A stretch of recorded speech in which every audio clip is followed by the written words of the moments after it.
मुंबईतल्या मोकळ्या मैदानांच्या मुद्द्यावरून आमदार आदित्य ठाकरे आक्रमक झालेत. वांद्रे इथल्या नेव्हिल डिसूजा फुटबॉल मैदानाचं आरक्षण बदलू नये या मागणीसाठी आदित्य ठाकरेंच्या नेतृत्वाखाली तिरंगा आंदोलन करण्यात आलं. यावेळी आदित्य ठाकरेंनी महायुती सरकारवर निशाणा साधला. जेनझीनं स्क्रीनवर नाही तर मैदानावर असावं, पण मैदानं तुम्ही ठेवताय कुठे असं म्हणत त्यांनी मुख्यमंत्री फडणवीसांना टोला लगावला. तर मागच्या 4 वर्षात मुंबईतल्या 17हून अधिक मैदानांचं आरक्षण बदलल्याचा आरोपही त्यांनी केलाय. पाहूयात. ते म्हणजे मुंबईची मोकळी मैदानं, मुंबईचे प्लेग्राऊंड्स, मुंबईचे रेक्रिएशन ग्राउंड्स हे ग्राउंड्सच राहिले पाहिजेत, मैदानच राहिली पाहिजेत. त्याच्यावर आपल्याला कॉन्क्रीट तिथे कुठे टाकायचं नाहीये हे ठरवायला आपण इथे आलेलो आहोत.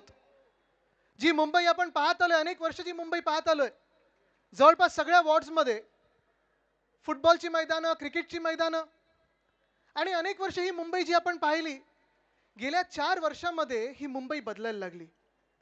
तसं पाहायला गेलं तर ह्याच पेपरमध्ये मागच्या आठवड्यामध्ये जेव्हापासून आम्ही हा लढा सुरू केलेला आहे, किती मैदानांची किती भूखंडाचे रिझर्वेशन बदललेले आहेत.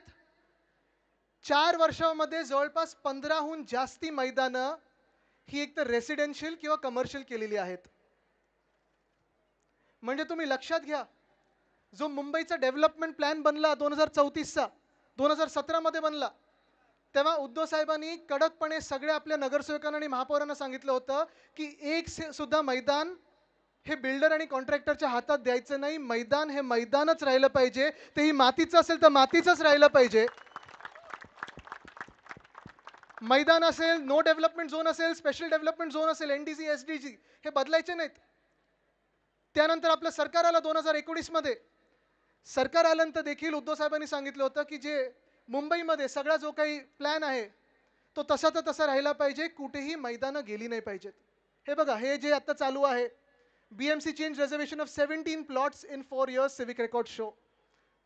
17 प्लॉट्स, 17 मैदानं, असं जे आज मोकळं मैदान आहे, 17 मैदानांची रिझर्वेशन हे बदलून एक तर रेसिडेन्शियल केलेलं आहे, कमर्शियल केलेलं आहे, एक्झिबिशन केलेलं आहे. ज्या मिनिटाला तुम्ही रिझर्वेशन बदलता, ज्या मिनिटाला तुम्ही त्या डीपी प्लॅन मध्ये चेंज करता, मुळात तुम्हाला एकदा डीपी प्लॅन झाल्यानंतर इम्प्रूव्हमेंट कमिटीकडे जायला लागतं, कारण ते रिझर्वेशन बदलायचं असतं. आणि ते बदलत असताना आपल्याला खरोखर दुःख वाटलं पाहिजे की मुंबईत जी कुठची मैदानं होती ती कमी होत चाललेली आहेत, झाडं कमी होत चाललेली आहेत आणि तिथे सगळीकडे बिल्डिंग ह्या पुढे येत आहेत.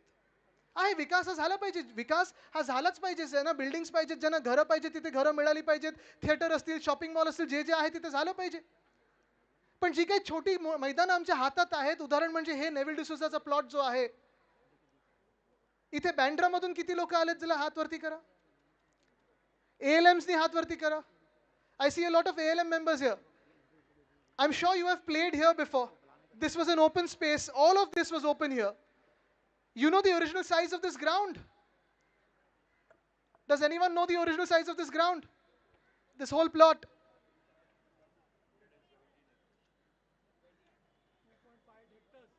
Can someone tell me? 2.58 hectares, which is almost 6 acres. म्हणजे 6 एकरवर हा सगळा प्लॉट पसरला होता. हे इथे ट्रान्झिट कॅम्प असेल, बाजूला जी झोपडपट्टी होती, हे जे इथे एक्झिबिशन सेंटर आलेलं आहे, हे सगळं खरं तर हे मोकळं मैदान होतं. This was suppose to be a playground.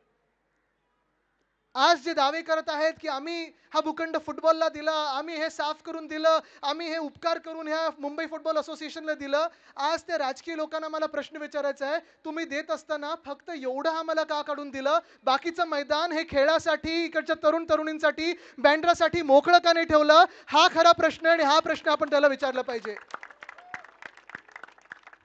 मला सांगितलं इकडच्या कुठच्या तरी बिल्डिंग मधून बघतात, बोलतात,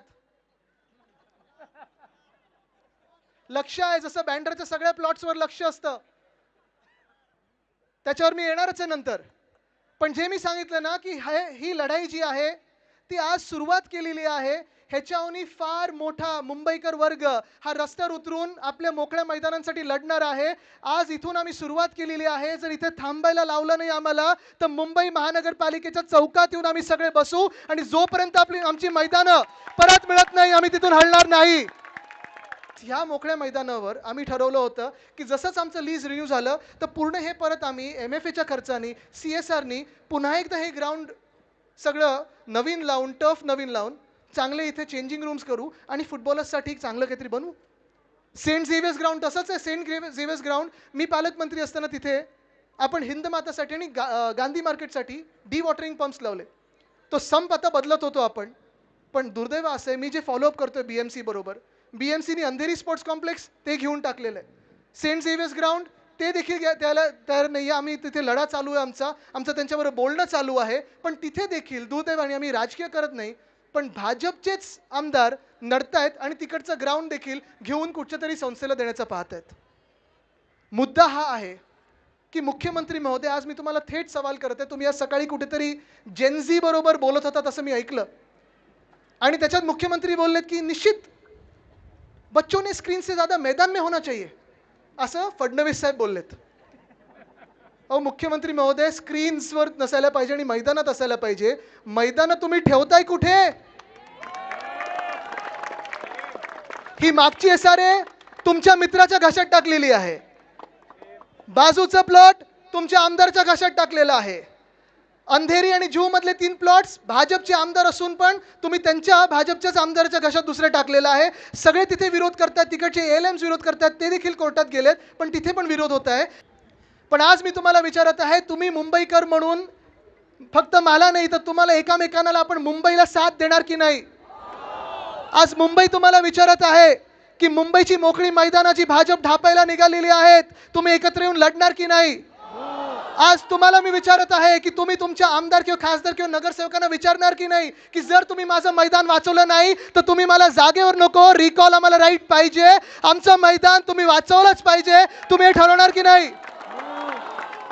आज मी तुम्हाला सांगत आहे, विनंती करते सगळ्यांना, जिथे जिथे तुम्हाला तुमचे आमदार खासदार भेटतील, नगरसेवक भेटतील, कुठच्याही पक्षाचे असतील, त्यांना सांगा माझी मुंबई तुम्ही वाचवली पाहिजे, माझ्या मैदानांसाठी तुम्ही आवाज उठवलाच पाहिजे, तर आणि तरच तुम्ही माझे लोकप्रतिनिधी, नाही तर तुम्हाला मान्य करणार नाही. आज इथून जी सुरुवात करत आहे, ह्या प्रोटेस्टला आपण एक नाव दिलंय, माहितीये काय? Red card prostate. आहेत रेड कार्ड सगळ्यांकडे? तर चला मग आपण सगळ्यांनी मिळून इथे अनेक आमदार खासदार आले, यावरती अरविंदजी या, सगळे वेगळे वेगळे पक्षाचे आले, राजा रेबरजी आ ऊपर, अरुणजी या, सगळे फुटबॉलर्स वरती या प्लीज, फुटबॉल असोसिएशन पुढे या, सगळे मिळून रेड कार्ड दाखवायचं आपल्याला या सरकारला. सगळ्यांनी Are you ready to fight? घ्यायचे आहेत आणि Are you ready दाखवायचे to आपल्या win? क्रीडा विरोधी जी Ready to सरकार आहे, fight? ते दाखवायचंय आपल्याला. Ready to win. धन्यवाद. जय हिंद, जय महाराष्ट्र, वंदे मातरम.